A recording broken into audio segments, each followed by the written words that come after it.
Hi students, ఈరోజు మన సమాజశాస్త్రంలో భాగంగా షెడ్యూల్ తెగలు, ఎస్టీలు లేదా గిరిజనులు లేదా తెగలు. సమాజశాస్త్రంలో దీనికి సంబంధించి 3 యూనిట్లు ఇచ్చారండి. అందులో షెడ్యూల్ తెగకు సంబంధించిన జీవన విధానము, షెడ్యూల్ తెగల ఉద్యమాలు, షెడ్యూల్ తెగల యొక్క ప్రభుత్వ విధానాలు. ఒకటి విధానాలు, ఒకటి వాళ్ళ జీవన విధానాలు, దాంతోపాటు వారు జరిపిన ఉద్యమాలు ఏంటి చరిత్రకాలంలో దాని గురించి ఇచ్చారు. నేను ఏం చేస్తున్నానంటే అన్ని టాపిక్స్ కలిపి ఒకే టాపిక్గా అభ్యర్థికి సులభంగా అర్థమయ్యే రీతిలో చెప్తున్నాను. ఇప్పుడు మీకు ఆల్రెడీ ఒక డిఫరెన్స్ అనేది తెలుసు. ఎస్సీ అండ్ ఎస్టీ రెండు వేరు అని మీకు ఇంతకుముందు జరిగిన క్లాస్లో చెప్పాను. ఎస్సీ విషయానికి వస్తే వాళ్ళు భారతదేశంలోనే ఉంటారు, కానీ భారతదేశంలోని సమాజం వారిని వెలివేసింది అని చెప్పాను. ఎస్టీల విషయానికి వస్తే వారు భారతదేశంలోనే అంతర్భాగంగా ఉంటారు, కానీ వారిని సమాజం వెలివేయలేదు. డిఫరెన్స్ ఎక్కడొచ్చిందంటే సమాజానికి దూరంగా వీళ్ళు బతుకుతారు. గిరిజనులు అంటున్నాను. గిరి కొండ ప్రాంతాలు, జనులు ప్రజలు. కొండ ప్రాంతాల్లో నివసించే జనాలు ఎవరైతే ఉంటారో వాళ్ళని గిరిజనులు అని నేర్చుకున్నాము. వీరిని ఇంకొక పదం ఏమంటారు అంటే ఆదిమవాసులు అంటారు. ఆదిమవాసులు, ఆది అంటే ప్రారంభం. భూమి పుట్టినప్పుడు ఎటువంటి పద్ధతిలో అయితే బతికారో అలాంటి ఆచారాలు, అలాంటి సంస్కృతినే ఇప్పటి వరకు కొనసాగించే వ్యక్తులు గిరిజనులు. తెగలు, గిరిజనులు, షెడ్యూల్డ్ ట్రైబ్స్ అంటాము, ఆదిమవాసులు, ఏ పేరుతో పిలిచినా సమాధానం మాత్రం ఒకటే. సో మనకి ఎస్సీలకు ఎస్టీలకు డిఫరెన్స్ అనేది ఇప్పుడు తెలిసిపోయింది. ఎగ్జామ్లో కూడా మెయిన్స్ ప్రిపేర్ అయ్యే వాళ్ళకి ఖచ్చితంగా తెలియాలి. ఎస్సీలకు సంబంధించి, ఎస్టీలకు సంబంధించి కొన్ని పథకాలు కూడా వేరే ఉంటాయి. ఎస్సీలకు దక్కే పథకాల కంటే ఎస్టీలకు దక్కే పథకాలు కొన్ని ఎక్కువగా ఉంటాయి. సో ఐటీడీఎస్ అంటారు. ఐటీడీఎస్ అంటే ఏంటి అంటాడు, ట్రైబల్ డెవలప్మెంట్ ఏజెన్సీస్. అవి ఎక్కడెక్కడ ఉన్నాయి అంటారు. తెలంగాణలో ఎన్ని ఉన్నాయి? 4 ట్రైబల్ ఏజెన్సీలు ఉన్నాయి. అవి ఎక్కడెక్కడ ఉన్నాయి? ఉట్నూరా, భద్రాచలమా? ఇలాంటి ప్రశ్నలు అనేవి మనకు ఖచ్చితంగా దీని నుండి వస్తాయి. దాంతోపాటు ఈ చాప్టర్లో మనకు ముఖ్యంగా అడిగే ప్రశ్నలు ఏమేమిటంటే షెడ్యూల్ తెగలు భారతదేశంలోని ఏ ప్రాంతాల్లో ఎవరెవరు నివసిస్తారు అంటారు. అంటే ఎగ్జాంపుల్ దక్షిణ భారతదేశంలో నివసించే షెడ్యూల్ తెగలు లేదా గిరిజనులు ఏంటి? ఈ టాపిక్ పైన, తెగల పైన ఖచ్చితంగా మినిమంలో ఒక ప్రశ్న మాత్రం ఖచ్చితంగా ఏ ఎగ్జామ్లో అయినా ఉంటుంది. అది ప్రిలిమ్స్ తీసుకున్నా, మెయిన్స్ తీసుకున్నా. ప్రిలిమ్స్లో అయితే మీరు ఏదైనా చూడండి 150 బిట్స్ ఉంటే 150లో ఖచ్చితంగా తెగల గురించి ఒక ప్రశ్న పడుతుంది. భారతదేశంలో అధిక జనాభా కలిగిన తెగలు ఏంటి అని అడగవచ్చు.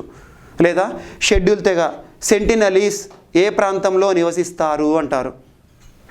లేదా గోండులు ఏ ప్రాంతంలో నివసిస్తారు అంటారు. జోర్వాలు ఎక్కడ ఉంటారు, నివసిస్తారు అంటారు. బిల్లులు ఏ రాష్ట్రాల్లో విస్తరించి ఉన్నారంటారు. సంతాళ్ళు ఏ రాష్ట్రాలు అని. అలా షెడ్యూల్ తెగలకు సంబంధించి గిరిజనులు భారతదేశంలో ఎక్కడ ఎవరెవరు నివసిస్తున్నారని అడుగుతారు. సో దీనికి సంబంధించి నేను ఇందాక చెప్పాను, షెడ్యూల్ తెగలకు సంబంధించి బేసిక్గా కొన్ని పాయింట్స్ ఇంపార్టెంట్. అసలు వాళ్ళ లక్షణాలు ఏంటి? ఎస్సీలు ఎస్టీలు వేరని చెప్పాను కదా. ఎస్టీలు వచ్చేసేసి భారతదేశంలో వారంతట వారు సమాజానికి దూరంగా బ్రతుకుతారు.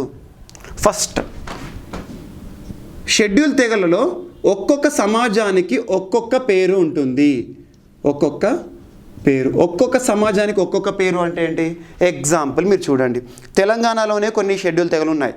అందులో గోండులు ఉన్నారు, కొండరెడ్లు ఉన్నారు, పరదాన్లు ఉన్నారు, ఎరకల ఉన్నారు. ఒక్కొక్క సమాజానికి ఒక్కొక్క పేరు. సమాజం అంటే ఏంటి? వీరంతా ఒక సమూహంలో నివసిస్తారు. ఒక సమూహం, ఒక గ్రూప్. కొన్ని అంతరించిపోతున్న తెగలు ఉన్నాయి. ఎగ్జాంపుల్ మీకు ఇందాక చెప్పాను, సెంటినలీస్ అనే తెగ నార్త్ అండమాన్లో ఉంటుంది. ఆ అండమాన్లో ఉన్న తెగ సెంటినలీస్ ప్రస్తుతం అంతరించిపోతున్న దశలో ఉంది. ప్రిమిటివ్ ట్రైబల్స్ అంటారు ఇంకా వాళ్ళని. మొత్తానికి అంతరించిపోతున్నాయి. అలాంటి తెగలు ఏవైతే ఉన్నాయో దాదాపు 100లో నివసించే జనాభా, కనీసం 100 కంటే తక్కువగా ఉన్న జనాభా ఈ సెంటినలీస్ 100 నుండి 1000 వరకు. తెగలను ఎవరు 100 నుండి 1000 వరకు ఉండొచ్చు, లక్షలు ఉండవచ్చు. ఎంతమంది ఉన్నా వారు ఒక సమూహంలో నివసిస్తారు. ఒక సమాజం, వారికంటూ ఒక సమాజం ఉంటుంది. ఎగ్జాంపుల్ ఎరకల వారికి ఒక సమాజం, లంబాడా ఒక సమాజం.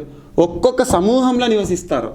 ఒక్కొక్క సమూహానికి ఒక్కొక్క పేరు ఉంటుంది. వీరికి లంబాడాలు అన్నాను, వీరికి ఎరకలు అన్నాను, ఇంకోటి గోండులు అన్నాను.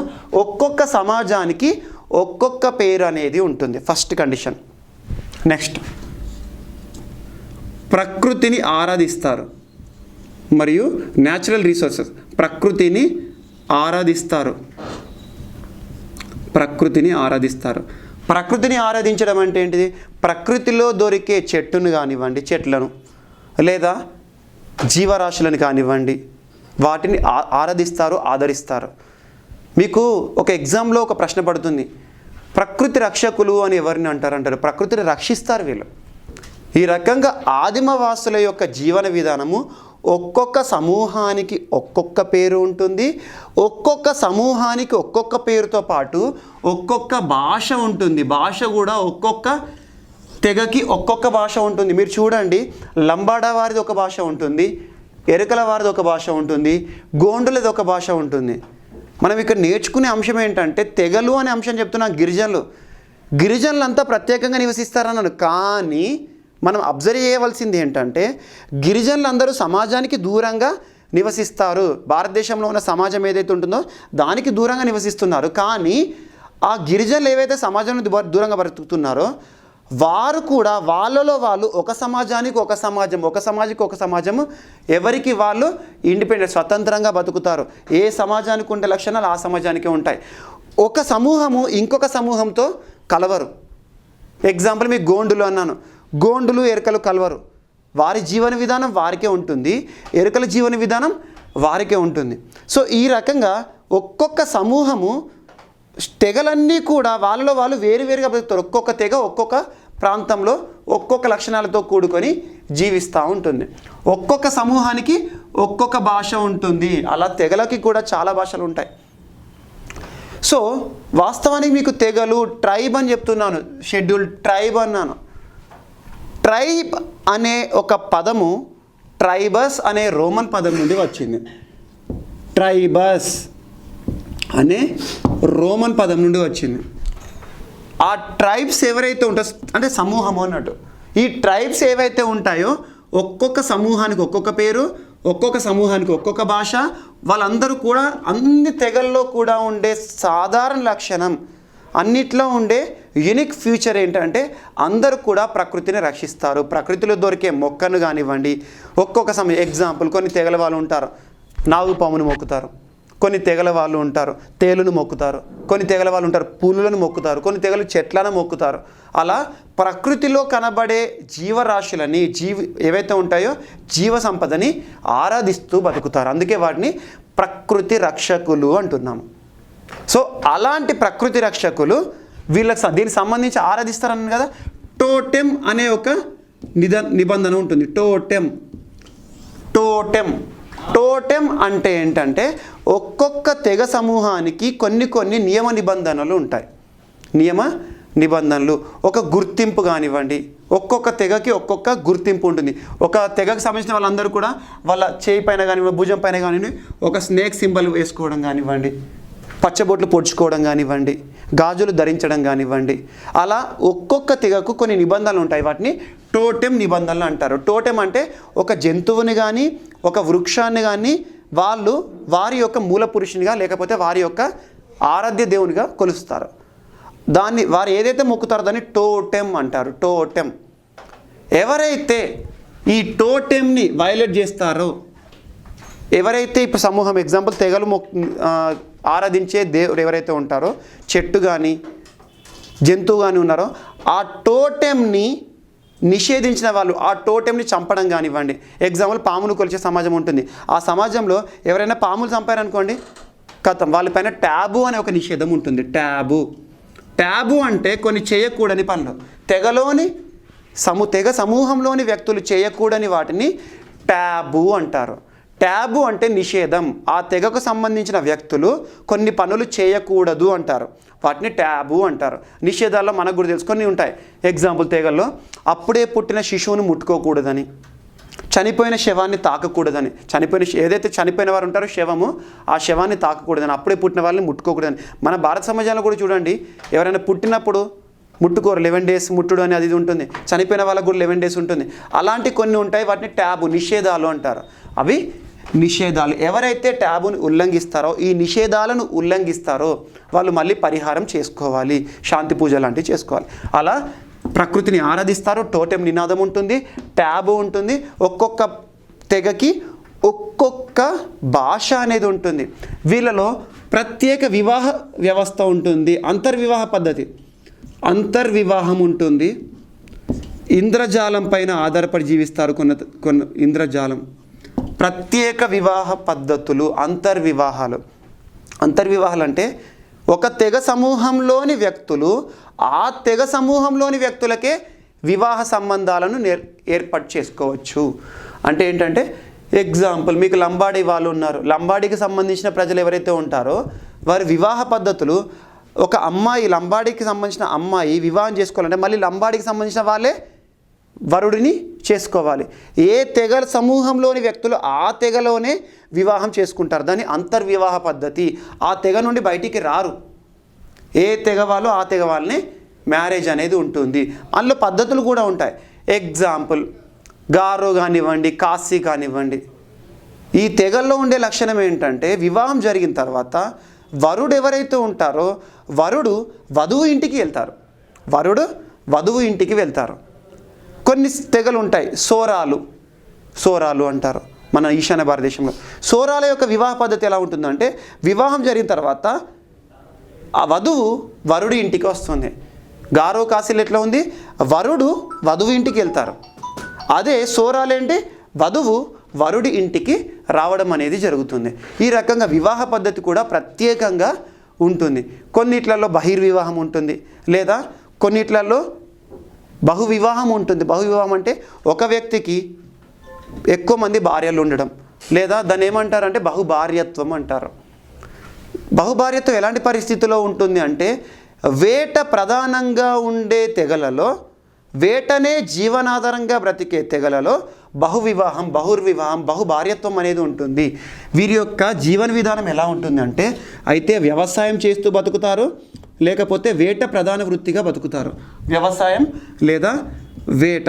వీరు చేసే వ్యవసాయం, కొండ ప్రాంతాల్లో చేసే వ్యవసాయాన్ని పోడు వ్యవసాయం అని, జుమ్మింగ్ కల్టివేషన్ అని అంటారు.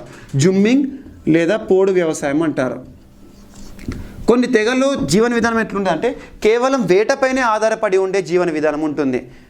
వెళ్తారు, ఎవరైతే ఇంట్లో పురుషుడు ఉంటారో పురుషుడు వేటకి వెళ్తారో, తీసుకొచ్చింది వేట ద్వారా తీసుకొచ్చిన ఏదైతే ఐటమ్ ఉంటుందో దాని అందరూ కూడా కలిసి భోజనం చేస్తారు. వేట ప్రధానంగా ఆధారపడి ఉండే తెగలలో బహుభార్యత్వం ఉంటుంది. శారీరకంగా ఎవరైతే పురుషుడు దృఢంగా ఉంటారో వేటను ఎంచుకుంటారు. ఆ వేటను ఎంచుకునే తెగల్లో ఆ ఇంట్లో డిపెండెంట్స్ ఎవరైతే ఉంటారో లేడీస్ బహుభార్యత్వం అనే సిస్టమ్ ఉంటుంది. అలా కొన్ని ఒక్క వివాహ పద్ధతిలో డిఫరెంట్ ఉంటాయి. గారో కాశీలలో వివాహం అయిన తర్వాత వరుడు వధువు ఇంటికి వెళ్తారు. అదే సోరాలలో ఏ రకంగా ఉంటుంది, వివాహం తర్వాత వధువు వరుడి ఇంటికి వస్తుంది. అలా ఒక్కొక్క వివాహానికి ఒక్కొక్క పదం ఉంటుంది. నెక్స్ట్, తెగల్లో 90% దాదాపు అన్ని తెగల్లో కూడా ఇంద్రజాలంపై ఆధారపడి జీవిస్తారు. ఇంద్రజాలం అంటే మ్యాజికల్ పవర్స్, ప్రకృతిని ఆరాధిస్తారు. ఇంద్రజాలం మ్యాజికల్ పవర్స్ ఏవైతే ఉంటాయో మంత్రతంత్రాలు చేయడం కానివ్వండి, మ్యాజికల్ పవర్స్ మీద, స్పిరిచువల్ మ్యాజికల్ పవర్స్ మీద ఆధారపడి జీవిస్తారు. ఇవన్నీ కూడా కొన్ని తెగల్లో ఉండే లక్షణాలు. ప్రత్యేక సంస్కృతి ఉంటుంది, ప్రత్యేక భాష ఉంటుంది, ప్రకృతిని ఆరాధిస్తారు. దాంతోపాటు అంతర్వివాహ పద్ధతి ఉంటుంది. ఒక్కొక్క తెగ సమాజంలో సమూహంలో ఒక్కొక్క రకమైన వివాహ పద్ధతి ఉంటుంది. దాంతోపాటు వీరు ఎక్కువగా ఆధారపడి జీవించేది వ్యవసాయం కానివ్వండి. తెగలు చేసుకునే వ్యవసాయం పేరు పోడు వ్యవసాయం లేదా జుమ్మింగ్ కల్టివేషన్ అంటారు. ఖచ్చితంగా అడుగుతారు మన తెలంగాణ ప్రాంతంలో కానివ్వండి, పోడు వ్యవసాయం అని, జుమ్మింగ్ కల్టివేషన్ అని. పోడు వ్యవసాయం అంటే ఏంటంటే ఆల్రెడీ ఆ ప్రాంతాల్లో ఉండే ఏవైతే చెట్లు ఉంటాయో, గిరిజనులు అన్నారు కొండ ప్రాంతాల్లో వృక్ష సంపద ఎక్కువ ఉంటుంది. ఆ వృక్ష సంపదని కొంత ప్రాంతాన్ని చదును చేసి ఆ ప్రాంతాన్ని వ్యవసాయం చేసుకుంటారు. దాన్ని పోడు వ్యవసాయం లేదా జుమ్మింగ్ కల్టివేషన్ అంటారు. ఇంకో కొన్ని తెగలు ఆధారపడి జీవించేది ఏంటి, వేట. కొన్ని తెగలు ఆధారపడి జీవించేది చేపల పెంపకం, చేపలు పట్టడం కానివ్వండి, మత్స్యకారులుగా కానివ్వండి. అలా ఒక్కొక్క తెగ ఒక్కొక్క రకమైన జీవన విధానాన్ని ఆధారపడి ఉంటారు. తెగల గురించి మీకు ఇంకొక ప్రశ్న ఏమొస్తుంది, తెగల గురించి విశిష్టంగా అధ్యయనం చేసిన వ్యక్తి పేరు Lewis Henry Morgan. Lewis Henry Morgan. Lewis Henry Morgan. తను రాసిన పుస్తకం పేరు ancient society. Ancient society. Lewis Henry Morgan తను రాసిన పుస్తకం పేరు ఏన్షియంట్ సొసైటీ. అలా తెగల గురించి రాసిన ఒక సమాజశాస్త్రవేత్త. మన భారతదేశంలో కూడా తెగలకు సంబంధించి ఒక పుస్తకాన్ని రాసిన ఒక ప్రముఖులు ఉన్నారు, Vennelakanti Raghavaiah. Most important name. Vennelakanti Raghavaiah భారతీయుడు తను ఒక తెగల గురించి అధ్యయనం చేసి ఒక పుస్తకాన్ని రాశాడు. వెన్నెలకంటి రాఘవయ్య తను రాసిన పుస్తకం ట్రైబ్స్ ఇన్ ఇండియా, భారతదేశంలో తెగలు అన్నట్టు, ట్రైబ్స్ ఇన్ ఇండియా. సో దీనికి సంబంధించి మీకు 2 ప్రశ్నలు. ఒకటి లూయిస్ హెన్రీ మోర్గాన్ రాసిన పుస్తకం ఏంటి, ఇంకొకటి వెన్నెలకంటి రాఘవయ్య రాసిన పుస్తకం ఏంటి. తెగలకు సంబంధించి తెలంగాణ విషయానికి వస్తే నిజాం రాజ్యంలో తెగల గురించి అధ్యయనం చేయడానికి వేసిన ఒక కమిషన్ ఉంది, Hyman dwarf committee. Hyman dwarf తెగల గురించి గుర్తు రాగానే మనకు గుర్తుకొచ్చే పేరు ఏంటంటే హైమన్ డార్ఫ్. భారతదేశంలో మన నిజాం రాజ్యంలో ఉండే తెగల గురించి విశిష్టంగా అధ్యయనం చేయడానికి నిజాం ప్రభుత్వం నియమించిన కమిటీ హైమన్ డార్ఫ్. ఇక తెగల విషయానికి వస్తే మన తెలంగాణ ప్రాంతానికి, హైదరాబాద్ రాజ్యంలో తెలంగాణ ప్రాంతం ఏదైతే ఉంటుందో ఆ ప్రాంతం నుండి గుర్తుకొచ్చే వ్యక్తి కొమరం భీమ్. తను ఇచ్చిన నినాదం జల్ జంగల్ జమీన్ అండ్ రామ్జీ గోండ్, ఇద్దరు కూడా ముఖ్య నాయకులు. అదే మీరు ఆంధ్ర ప్రాంతానికి వెళ్ళాలనుకోండి, అల్లూరి సీతారామరాజు, రంపచోడవరం కానివ్వండి, అలా తెగల గురించి మీకు అన్ని ఒక్కొక్క పాయింట్ చెప్తాను. సో ఈ రకంగా తెగలకు సంబంధించి ఇంట్రడక్షన్. ఫస్ట్ తెగలు అంటే ఏంటి, తెగలకి కులాలకి, షెడ్యూల్ తెగలకి షెడ్యూల్ కులాలకి మధ్యలో డిఫరెన్స్ ఏంటి, భారతదేశంలోనే ఉంటూ భారతదేశ సమాజమే వెలివేసిన వాళ్ళు ఎస్సీలు, భారతదేశంలోనే ఉంటూ వారంతట వాళ్ళు ప్రత్యేకంగా జీవించే వాళ్ళు ఎస్టీలు. తెగలకు సంబంధించి ఈ పాయింట్స్ గుర్తుంచుకోండి. ట్రైబస్ అనేది ఏం పదం అంటారు, ట్రైబ్ అనే పదం ఏ పదం నుండి వచ్చింది అంటారు, ట్రైబస్ అనే రోమన్ పదం నుండి పుట్టింది. నెక్స్ట్ తెగల్లో ఉండేది ప్రకృతిని ఆరాధిస్తారన్నాను, మ్యాజికల్ పవర్స్ అన్నాను, ప్రత్యేక వివాహ పద్ధతులు ఉంటాయి, ప్రత్యేక భాష ఉంటుంది, ఒక తెగ ఇంకొక తెగకి మధ్యలో రిలేషన్షిప్ ఉండదు, ఎవరికి వారే స్వతహాగా బతుకుతారు.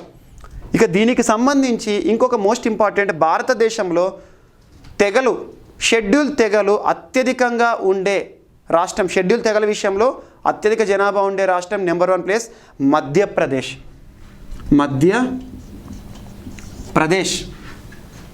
అత్యల్పంగా ఉండే రాష్ట్రం సిక్కిం. ఇక శాతం పరంగా, ఇది జనాభా పరంగా చూస్తే అత్యధికంగా షెడ్యూల్, జనాభా పరంగా చూస్తే అత్యధిక షెడ్యూల్ తెగలు జనాభా ఏ రాష్ట్రంలో ఉంది, మధ్యప్రదేశ్. అత్యల్పం సిక్కిం. ఇప్పుడు శాతం పరంగా చూస్తే మిజోరంలో ఎక్కువగా ఉంది. మిజోరం ప్రాంతంలో అత్యధికంగా శాతం పరంగా చూసుకుంటే షెడ్యూల్ తెగల జనాభా ఎక్కువగా ఉంది. ఆ శాతం పరంగా తక్కువ తీసుకుంటే గోవా. ఇక కేంద్రపాలిత ప్రాంతాలు, ఇంకో క్వశ్చన్ పడుతుంది, అసలు షెడ్యూల్ తెగలే లేని కేంద్రపాలిత ప్రాంతాలు ఏవి అని అడుగుతారు. ఒకటి పుదుచ్చేరి, చండీగఢ్, ఢిల్లీలో షెడ్యూల్ తెగలు అనేవి ఉండవు. ఇక అత్యల్పంగా ఉండే ప్రాంతాలు, అత్యధికంగా ఉండే ప్రాంతాలు, ఇవన్నీ కూడా చూసుకోండి. జస్ట్ బేసిక్గా అడగకపోవచ్చు. బట్ ఇంకొకటి, భారతదేశంలో షెడ్యూల్ తెగలు, షెడ్యూల్ జనాభా పరంగా తీసుకుంటే అత్యధిక జనాభా కలిగిన షెడ్యూల్ తెగ ఏది అంటే, షెడ్యూల్ తెగల్లోనే అత్యధిక జనాభా కలిగిన షెడ్యూల్ తెగ ఏది అని ఒక ప్రశ్న అడగవచ్చు. ఆ విషయానికి వస్తే బిల్లులు, భారతదేశంలో బిల్లులు నెంబర్ 1 ప్లేస్లో ఉంటారు. భారతదేశంలో బిల్లులు షెడ్యూల్ తెగల జనాభా విషయానికి వస్తే, షెడ్యూల్ తెగలన్నీ 100 మంది అనుకోండి, ఆ 100లో అత్యధికంగా జనాభా ఏ వర్గానికి చెందిన వాళ్ళు, ఏ తెగలంటే బిల్లులు మధ్య భారతదేశంలో ఉంటారు. సో ఈ రకంగా షెడ్యూల్ తెగలకు సంబంధించి భాష ప్రత్యేకంగా ఉంటుంది, ప్రత్యేక న్యాయ చట్టాలు ఉంటాయి, వాళ్ళ న్యాయాలు వాళ్ళకే ఉంటాయి, వాళ్ళ పంచాయతీలు వాళ్ళకే ఉంటాయి, వాళ్ళ జీవన విధానాలు వాళ్ళకే ఉంటాయి, వాళ్ళ ఆచారాలన్నీ వాళ్ళకే ఉంటాయి. ఎక్కువగా ప్రకృతిని ఆరాధిస్తారు. వాస్తు పుట్టింది వీళ్ళ నుండే మనకి. వాస్తవానికి ఇండస్ వ్యాలీ సివిలైజేషన్ ఏదైతే ఉంటుందో భారతదేశంలో మొట్టమొదటి చరిత్ర, అప్పటి నుండి ఇప్పటి వరకు ఆదిమవాసులు, చరిత్ర పుట్టినప్పటి నుండి ఇప్పటి వరకు అలాగే నివసిస్తూ ఉండేవాళ్ళు షెడ్యూల్ తెగలు. ఇక షెడ్యూల్ తెగల విషయానికి వస్తే మనకు మోస్ట్ ఇంపార్టెంట్, ఇక భారతదేశంలో ఏ ప్రాంతాల్లో ఏ షెడ్యూల్ జనాభా నివసిస్తున్నారు, షెడ్యూల్ తెగల జనాభా. భారతదేశం ఇళ్ళకెళ్ళి ఖచ్చితంగా ఒక బిట్ అనేది పడుతుంది. హిమాలయ పర్వత ప్రాంతాలు, భారతదేశానికి ఉత్తరంగా ఉన్న హిమాలయ ప్రాంతంలో ఏ రాష్ట్రాల్లో ఏ షెడ్యూల్ తెగలు నివసిస్తున్నాయి, ఖచ్చితంగా బిట్ రావచ్చు. Jammu Kashmir and Himachal Pradesh most important. ఈ రెండు ప్రాంతాల్లో కూడా, ఈ రెండు రాష్ట్రాల్లో కూడా, ఇప్పుడు జమ్మూ కాశ్మీర్ ఎట్లాగో విడిపోయింది, కేంద్రపాలిత ప్రాంతాలుగా అయిపోయింది. జమ్మూ కాశ్మీర్ మరియు హిమాచల్ ప్రదేశ్ ఈ ప్రాంతాల్లో ఏ షెడ్యూల్ తెగల జనాభా నివసిస్తుంది? ఒకటి బోట్, గుజ్జర్లు, అల్లర్లు అని మనం వింటూ ఉంటాం వార్తల్లో, గుజ్జర్లు. నెక్స్ట్ గద్దీ. జమ్మూ కాశ్మీర్, హిమాచల్ ప్రదేశ్, ఉత్తర భారతదేశంలోని ఈ రెండు రాష్ట్రాలు నివసించే వాళ్ళు ఏంటి?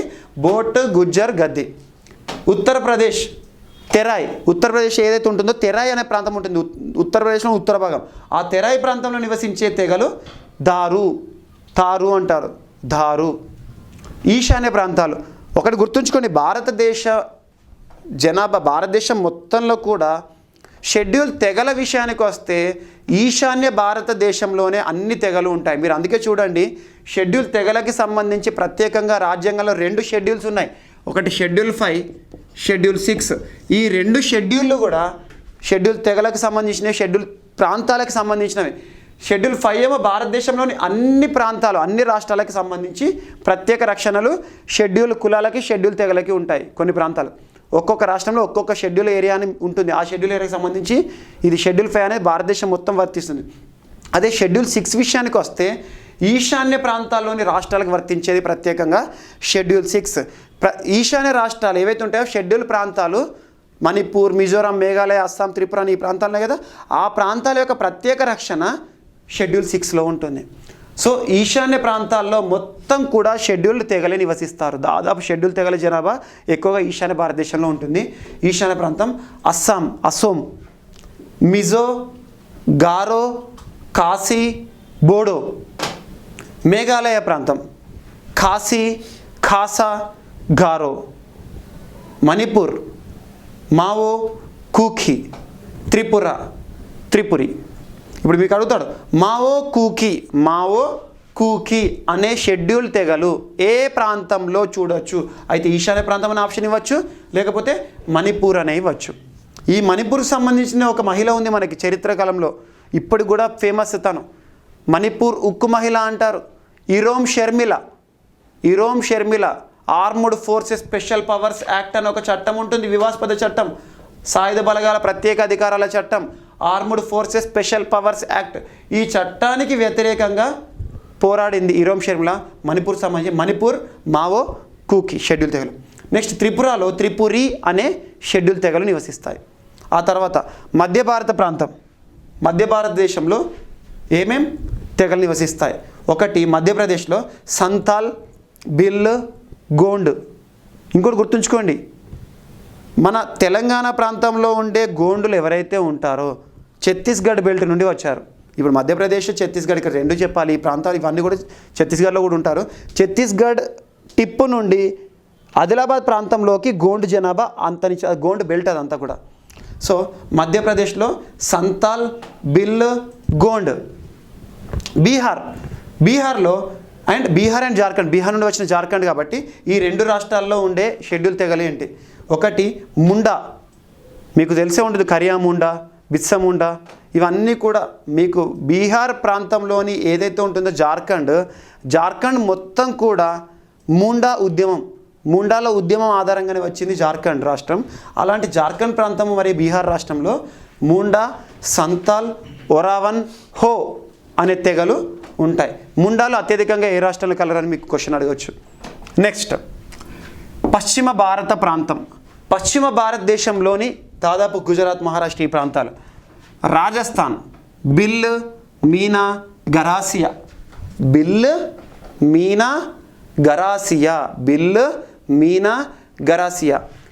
నెక్స్ట్ గుజరాత్ బిల్, దుబ్లా, దోడియా. ఇక బిల్లులు ఇక్కడ 2 ఉన్నాయి చూడండి. మీకు ఇంత చెప్పాను నేను, భారతదేశంలో అత్యధిక జనాభా కలిగిన తెగలు ఏంటి అని అడిగాను.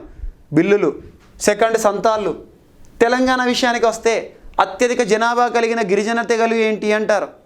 తెలంగాణలో మొత్తం ఎస్టీలు 32 షెడ్యూల్ తెగలు, గుర్తించబడిన షెడ్యూల్ తెగలు 32 తెలంగాణలో. భారతదేశంలో 572. రాయ్ బర్మన్ కమిటీ అనేది ఒకటి ఉంటుంది షెడ్యూల్ తెగల గురించి అధ్యయనం కోసం. రాయ్ బర్మన్ కమిటీ నివేదిక ఆధారంగా భారతదేశంలో గుర్తించబడిన షెడ్యూల్ తెగలు ఎన్ని షెడ్యూల్ తెగలు ఉన్నాయంటే 427. భారత ప్రభుత్వం గుర్తించిన షెడ్యూల్ తెగలు 572. తెలంగాణలో గుర్తించబడిన షెడ్యూల్ తెగలు 332. 32లో లంబాడి అనేది ఒకటి అతిపెద్దది. తెలంగాణ ప్రాంతాల్లో లంబాడాలు అత్యధిక జనాభా కలిగిన వారు. లంబాడా కేవలం తెలంగాణకు సంబంధించిందే. నెక్స్ట్ మహారాష్ట్ర బిల్లు, కోలి, మహదేవ్, కోక్నా, కురాచి లేదా కుంచి. కురాచి లేదా కుంచి. గుజరాత్ బిల్లు, దుబ్లా, దోడియా. మహారాష్ట్రలో బిల్లు, కోలి, మహదేవ్, కోక్నా, కుంచి. నెక్స్ట్ దక్షిణ భారతదేశం మోస్ట్ ఇంపార్టెంట్, ఇందులోకి వెళ్ళి మీకు బిట్టుపడుతుంది ఖచ్చితంగా. దక్షిణ భారతదేశంలో ఆంధ్రప్రదేశ్లో కోయ, చెంచు, సవర, కొండరెడ్డి, కొండదొర. ఇవేవైతే ఉన్నాయో కోయ, చెంచు, మీకు అల్లూరి సీతారామన్ చెప్పాను రంపచోడవరంకి సంబంధించి. అల్లూరి సీతారామరాజు ఎలాంటి బ్రిటిష్ వాళ్ళతో ఉద్యమాలు చేశారో అదంతా కూడా ఈ ప్రాంతం ఆంధ్రప్రదేశ్లో ఉండే తెగలు. నెక్స్ట్ తమిళనాడులో ఉండే తెగలు ఇరుల, తోడ, కురుంబ, ఖడార్. ఖచ్చితంగా ఒక బిట్. తమిళనాడు ఇరుల, తోడ, కురుంబ, ఖడార్. నెక్స్ట్ కేరళలో నివసించే గిరిజన తెగలు పులియన్, మరియు పనియన్. నెక్స్ట్ కర్ణాటక నాయికాడ, మరాఠీ, బంజారా. కర్ణాటక ప్రాంతంలో నివసించే షెడ్యూల్ తెగలు ఏంటి? నాయికాడ,